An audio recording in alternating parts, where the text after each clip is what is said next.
Welcome to the Lend Academy podcast, episode number 76. This is your host, Peter Renton, founder of Lend Academy.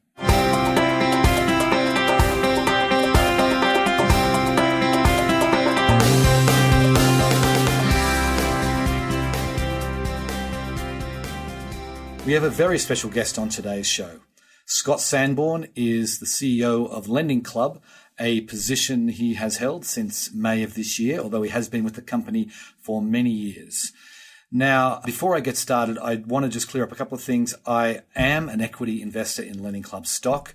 I also have been investing in the loans of Lending Club now well over 7 years. And of course, Lending Club is a client of Lendit. So I'm hardly impartial, but I wanted to get all that out of the way and really wanted to get Scott on the show, not so much to talk about the past, but to talk about what's happening today inside Lending Club, how they're preparing for the future, and obviously addressing some of the challenges they've had, particularly on the investor side of the equation.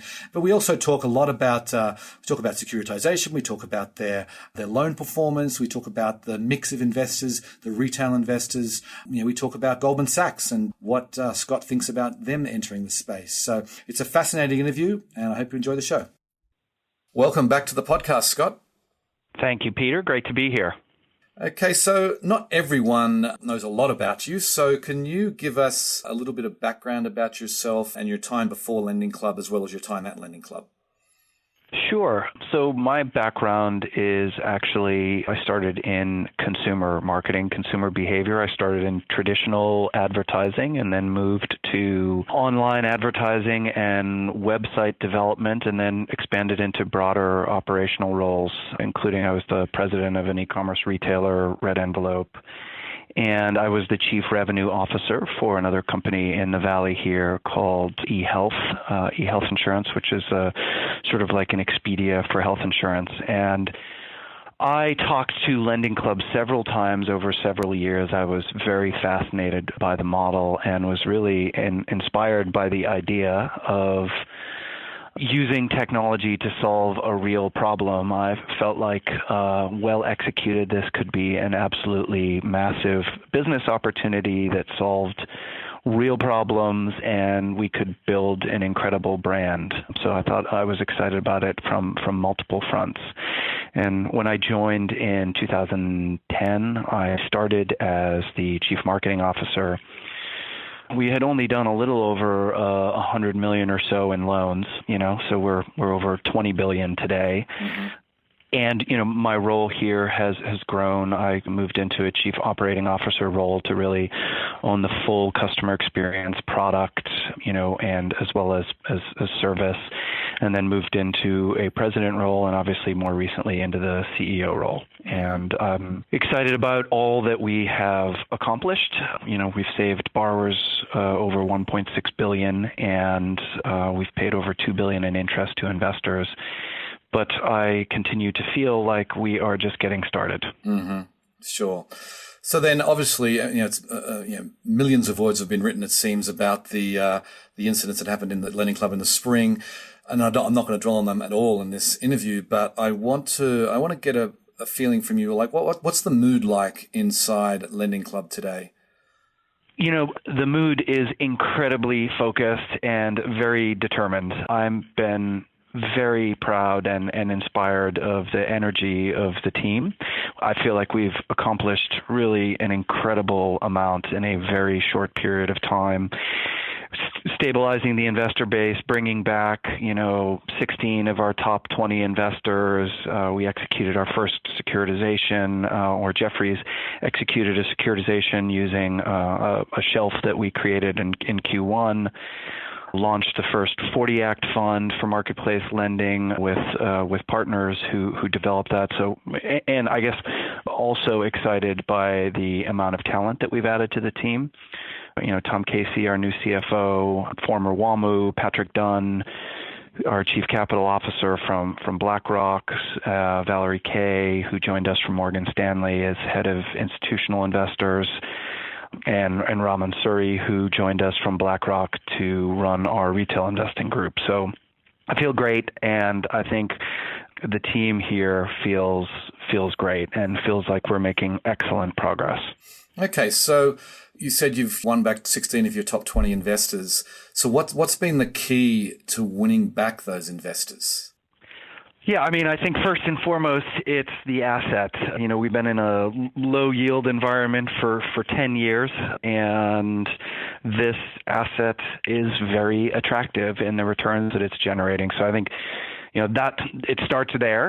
And then, given that this is an asset that our investors want to own because of the returns that it generates, is then a question of what kind of diligence needs to be done. And that really varies based on the type of investor. Banks having kind of the most complex requirements and, taking a little bit longer, whereas some of the other institutions can move more quickly to, kind of complete their processes and come back to the platform. Okay, so based on obviously different investors are different, but so the ones, let's just say banks, for example, how have they been able to get to come back? What have you done to prove to them that Lending Club has got their act together and is just as good as it was before? Or better? Yeah, quite a bit. I mean, I can give you, it varies by the institution. But, generally you can think about it as the larger the institution, kind of the longer the list of requirements, and the more complex their internal decision making. But sort of examples of the types of things we've been doing and that our diligence and internal audit teams have been supporting are, we've worked with, one of the big four accounting firms to do, portfolio and loan level validation. Hey, is all the data being displayed accurate? Does it match the data that we got from the bureaus?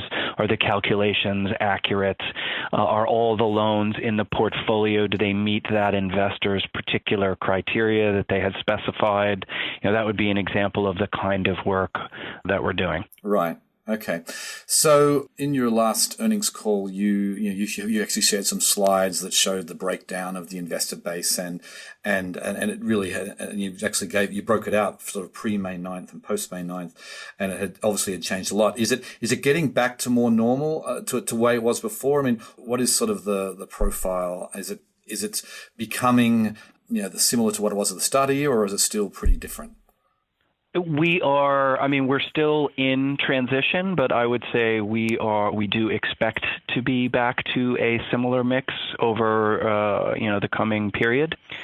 As, the banks are coming back and as I said, kind of the larger banks take a little bit longer. So we feel good about the progress and about getting back to kind of prior mix, but we're still in transition. Okay. So what's the fastest growing category of investors right now for you guys? Well, the sort of retail was the most resilient, but obviously it's kind of in their case, more of a tortoise and a hare. They're pretty stable, but they don't, you don't double the size of your retail base month over month or quarter over quarter.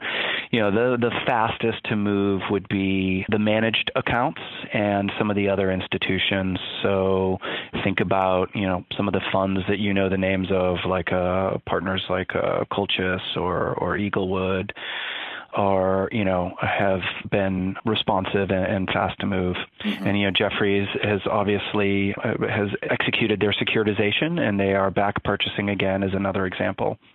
Okay. And let's just talk about the retail investor, because, you've said before that they have been resilient, and obviously I'm one of those investors. What are your plans? Thank you for that, Peter. Of course. What are your plans then for the retail investor? Do you have any plans to expand, to offer, to offer more for this group? We do.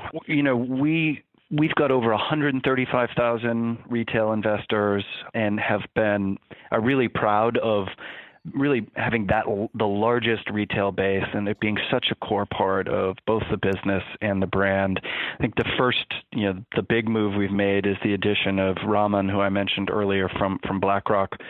I didn't give his background a little more detail. He had multiple roles there, but those included head of the RIA segment and also head of product for U.S. iShares.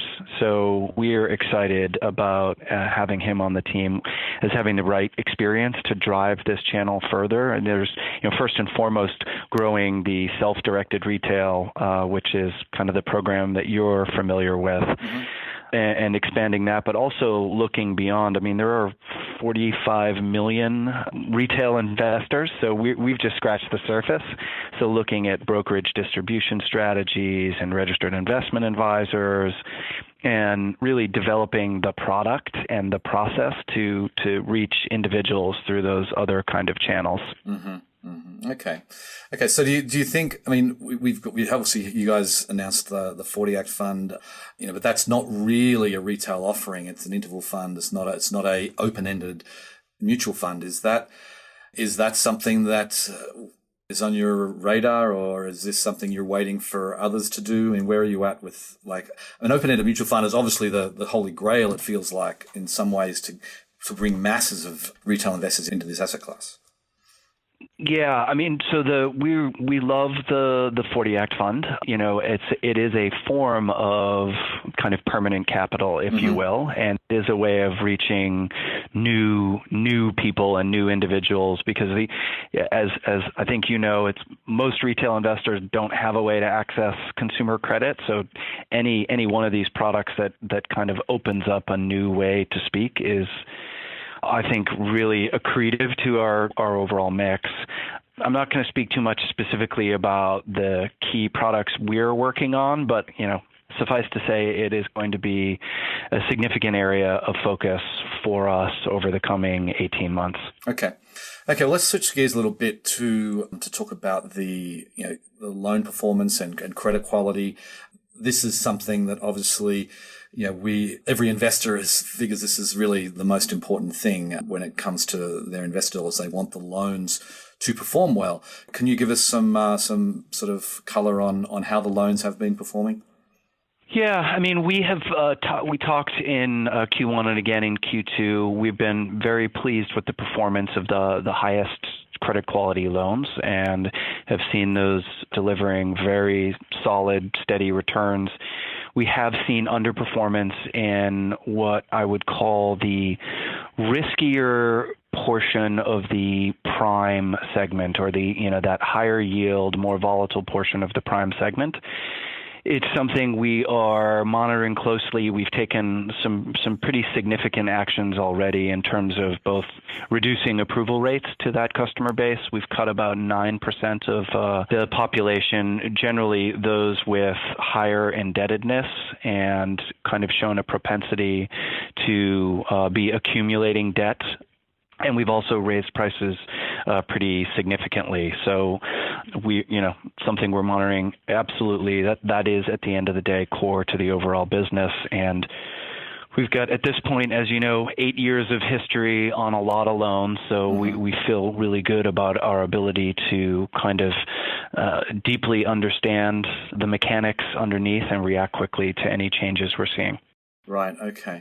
Okay, so then I want to just touch on that, the securitization you mentioned. You said it was the first time you used your own shelf. I mean, there's been several securitizations that had Lending Club loans previously, but this is one that sort of you kind of worked on with Jefferies.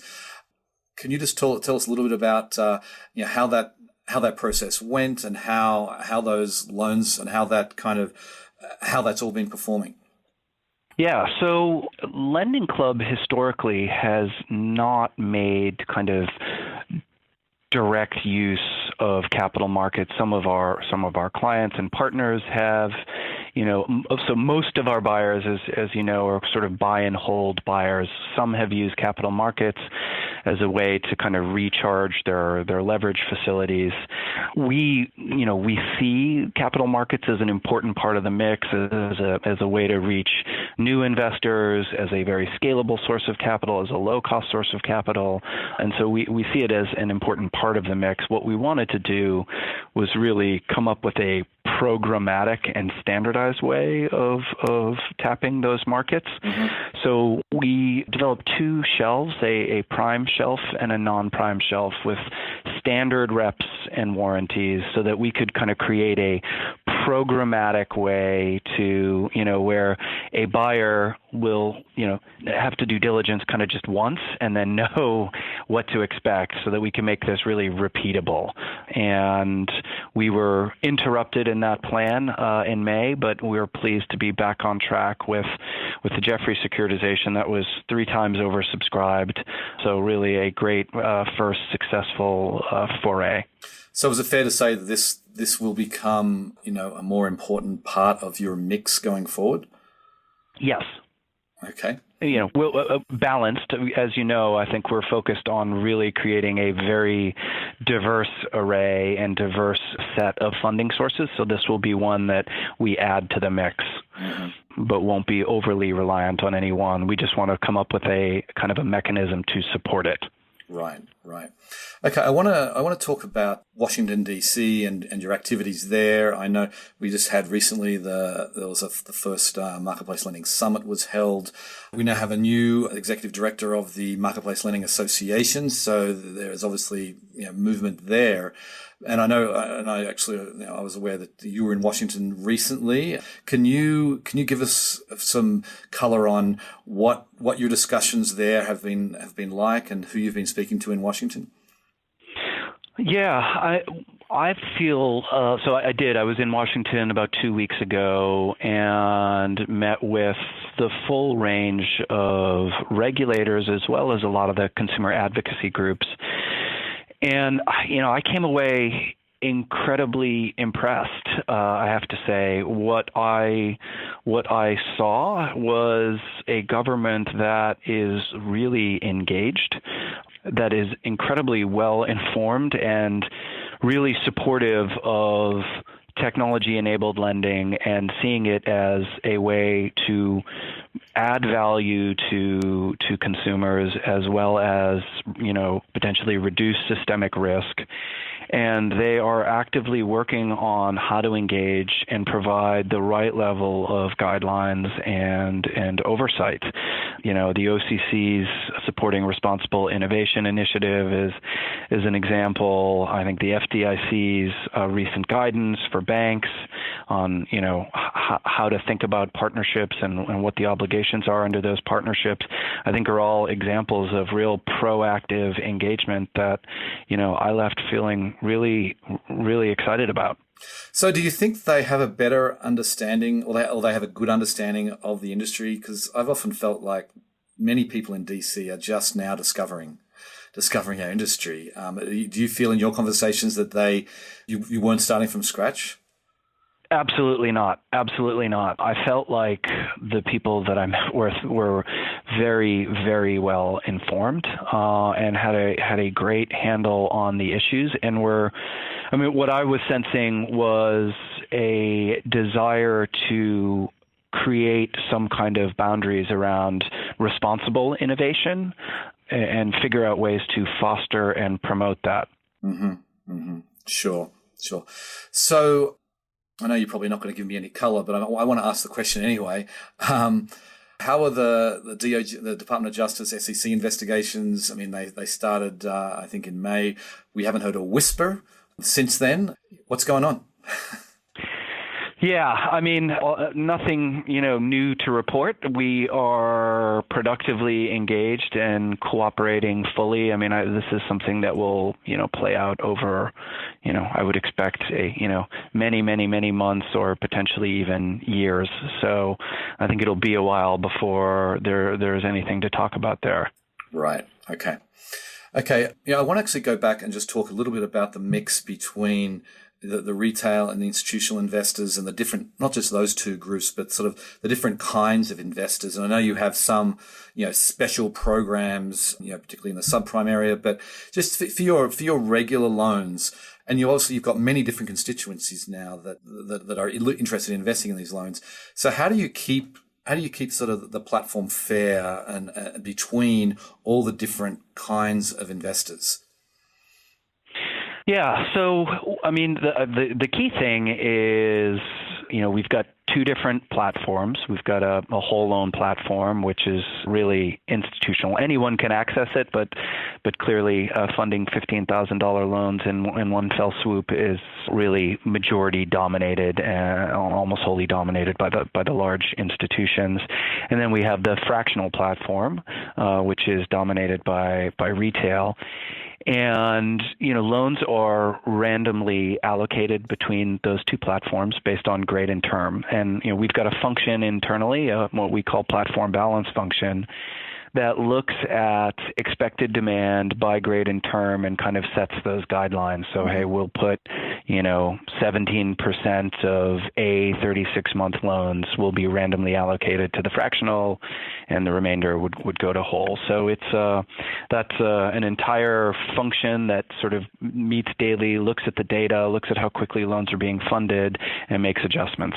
Right, and just on the retail platform, it seems that there's, like, if you look at the last few months, it's sort of been kind of bumpy. Is there a reason for that? That sometimes there's very few loans, or sometimes there's just a C grade and above. Is there a reason that it's been so bumpy? I mean, it's essentially been us getting back to normal operation and being cautious in this time period as we stabilize. So, really making sure that the capital is available before we're sourcing borrower loans and, kind of meeting that demand. I think you'll see things really be normalizing, and hopefully you're seeing that already. I think there's, at least when I looked the other day, there was almost 2,000 loans on the retail platform. Right. Okay, I want to ask you about the new product. You actually mentioned it in your earnings call, and I know that Renaud talked about it in his keynote at Lend It, that there's this new product that has been worked on for some time. Is there a timetable? Are we going to hear anything on your next earnings call about this? I don't think you're going to hear about it on the next earnings call. You are correct that we were poised to launch a new product, and we're excited because it's a major consumer category, and I think a big step forward for Lending Club as well as for consumers. But as you can imagine, our current focus has really just been on the core business, getting ourselves back to smooth operation, bringing in the talent to take the company forward. And there's a few milestones that we want to hit internally, and once we've hit those, you'll be hearing from me. You'll be one of the first calls. Great, thanks, Scott. Well, I'll hold you to that. So before I let you go, I want to ask a question about banks, and in particular banks that are entering the space. I mean, I recently on the podcast, I had someone from Lightstream owned by SunTrust Bank. We've heard about Goldman Sachs. There seems to be coming in the fall is their new Marcus platform. I want to specifically get your thoughts on Goldman Sachs, because keep in mind, obviously these banks have a low cost of capital, and obviously they're not peer-to-peer lending platforms by any stretch, but I imagine, will be competing with you on the borrower side. So how are you going to compete with Goldman Sachs and or other large banks who enter the space? Yeah, I mean, when I look at this space, I have a couple of thoughts on that. One is banks have already been in this space and have been operating long before Lending Club arrived and still to today, right? I mean, Large banks like Discover and Wells Fargo all have personal loans businesses that we have very effectively been competing against, and we've grown already for some time been the largest provider of personal loans, and that's really driven by the benefits both of the model and the technology that we've built. So I feel great about 8 years of data, all of that track record, using that to inform the pricing decisions, kind of more the culture of frankly, of a Valley company with that test and learn and, releasing software every 2 weeks that really drives the overall performance. And when I think about cost of capital, it is true that deposits are a great low-cost source of capital, and we have those too, and that's what partnering with banks delivers to us. So, for the most part, we view banks as partners, and their low cost of capital with our low cost of operation and acquisition is an excellent way to deliver credit to prime borrowers and super prime borrowers, but plugging in all of the other investors allows us to serve a really broad range. So I agree. I think Goldman certainly will have the ability to get capital, but as I think you know as well as anyone, there are many, many pieces to this puzzle, and that's really just one. And, having the right credit and underwriting, the right pricing, the right acquisition machine, and the right kind of consumer culture, I think are all pieces to doing this successfully. Yep. So I feel good about our ability to compete, and I'll be watching with interest. As will I and many others. Okay, so last question. As you look to 2017 and beyond, what are the key things for Lending Club as to sort of maintain your leadership position in this industry? Yeah, I mean, for us, what we're excited to do is continue to expand our footprint, right? We've got over 1.5 million customers, and expanding our share overall and share of wallet within those customers by providing, fair and transparent products that are useful to this broad audience is going to be what you can expect to see from us, and, kind of continued innovation on that front over the next couple of years. Okay, well, on that note, I'll have to let you go, but I very much appreciate you coming on the show today, Scott. Okay, thanks, Peter. Yep, see ya. Bye-bye. I just want to expand a little bit on Scott's comment there about culture and about banks and the differences, and the fact that the capital market side is only one piece of the puzzle. Now, we've learned this year that it is a very important piece, but still, if you have unlimited capital, it certainly doesn't guarantee you a success in this business. So with that in mind, I think Lending Club are fairly well positioned to compete against the likes of Goldman Sachs, as are many others in the industry. I think it will be interesting to see, but I don't think the arrival of Goldman Sachs, or even if Chase or Citi or anyone else decides to come and launch their own online platform, I don't think it's the end of this industry by any means. I think we're going to see more and more of a convergence, I think, where, there will be some banks that will go it alone and do their own thing like Goldman. I think that they will find that it's not as easy as they expected. They may already be finding that. So anyway, on that note, I will sign off. I very much appreciate you listening, and I'll catch you next time. Bye.